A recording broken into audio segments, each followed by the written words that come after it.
Hey, what's up? It's Greg from Fisherman's Headquarters, and today is Thursday, August 25th. I'm up here towards the Barnegat Inlet here out in the boat. Wanted to share an updated information and report with you guys for this beautiful afternoon. If you're not aware, there's a little notice to mariner that I can share with you guys. The once upon a time called Barnegat Light cut or shortcut or cut through, going from, say, Oyster Creek, Double Creek, their junction point there by the Harbor Dike, leading to the lighthouse and inlet, has now been marked out, and that is now the main channel. It used to be, say, buoys 17, I think 16, right on through down towards the Coast Guard station, Viking Village, which is back that way in the direction of that water tower behind me. The channel used to come from Oyster Creek, head south right alongside the dike, and then turn off more towards the east and right towards the Coast Guard station, and then you'd see the buoy B, the B buoy. At the B buoy, that was kind of where the other channel, say that the head boats and commercial boats coming out of Viking Village would meet in, and then start heading towards the south and out past the lighthouse.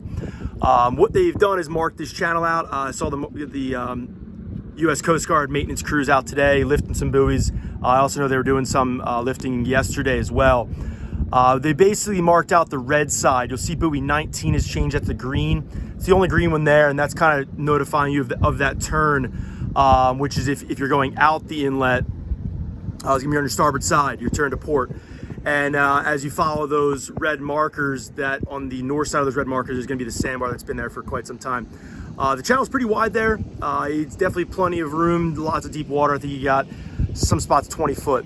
But what I'm gonna do is I'm gonna share those new channel markers, the numbers and the GPS locations in the description below, just so if you wanted to update your GPS at the dock, you could do that. Don't crack me over the head if you miss these buoys and run around in the sandbar to the north of them, but these buoys and GPS numbers are spot on accurate, to a foot or two away from them. Just grab those for you guys. As I returned from my charter today, I noticed that changed this morning on my way out, and I figured it would be a nice little contribution to the general boating public to share that information. I'm not sure if the U.S. Coast Guard has already issued a notice to mariners, but I would assume that would be in the due diligence to get that done here in the near future. As you'll see over my side here behind me, there's already one victim that has fallen to this. Guy kind of followed the old channel, I guess maybe the old lines that he had in his chart plotter, put him right up on the sandbar because he wasn't, I guess, spot on to his previous track lines. That sandbar's been there for quite some time. It didn't just pop up. But buoy 19, which is up there behind me, the green, used to be back over here. So if that buoy was there, he probably would have turned off a little bit and stayed in that deeper water. So my opinion, if anybody from the Coast Guard or is listening, if it matters, I think you guys should probably throw a danger buoy in there. It might be able to help out some people, especially this sore soul there. Kind of feel bad for him because he kind of was on the right track and just few feet off and hung up pretty good there. U.S. towboat and sea tow, I'm sure will be busy here for the rest of the summer. Hopefully those that see this video don't get hung up and caught in the sticky situation like this boater. But yeah, I was out in morning charter today. I had John Van Orden and son Jack and their friends out. They've chartered me a bunch throughout the seasons, out throughout the years. What I can share is we're kind of looking for bluefish first. The young kids like casting lures and getting some feisty critters, and we had some fun with blues in the inlet. Barnegat Inlet's had bluefish on and off really all summer long, but definitely a lot of blues today. I must have lost count at say 20 or 30.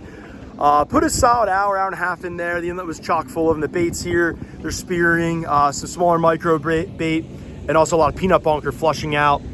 Incoming tide this morning, there was a lot of blues in the, say, cocktail size, I'll call them. That's bigger than snappers, but not quite such, I'd say, a proper bluefish.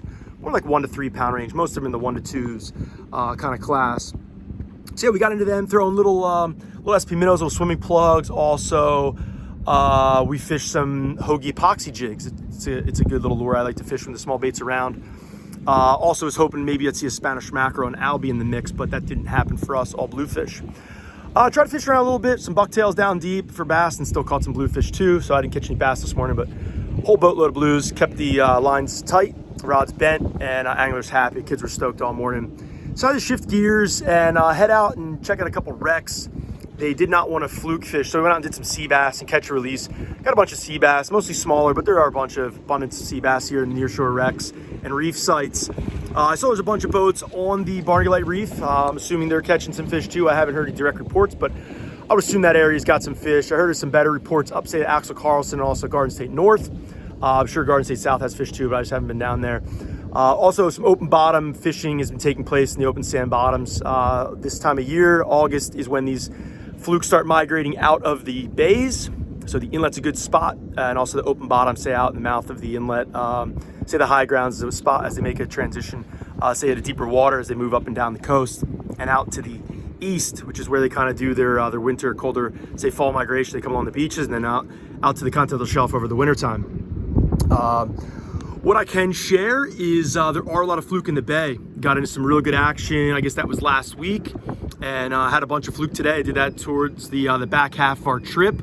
Had a lot of fun fluke fishing. Double Creek Channel, Oyster Creek Channel, the two main thoroughfares leading from Barnegat Bay out to the inlet.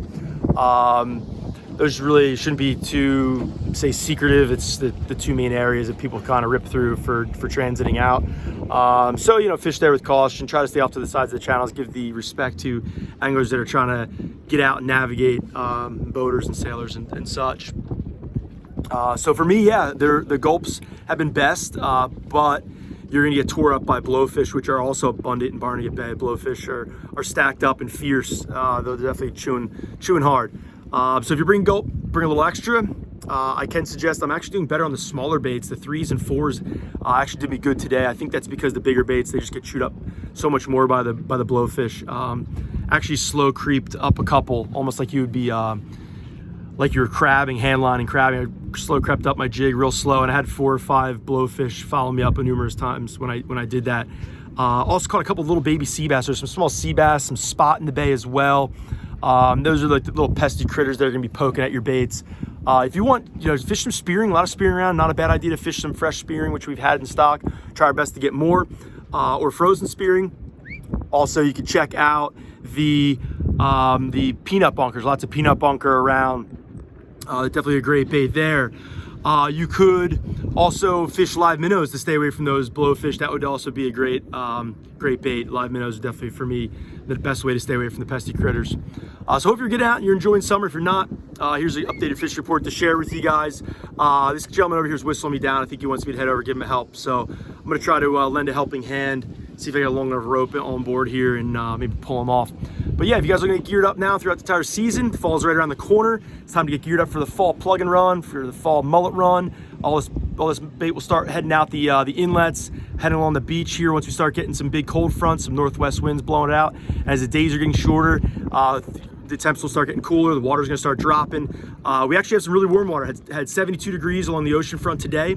Heard it was in that range, 69 to 72 last couple days from the report from the local beach crews, Ship Bottom Beach Patrol, Harvesters Beach Patrol. Check them out on Instagram. They always are posting the sea surface kind of conditions, the wave height, and also the winds, and also the water temperatures.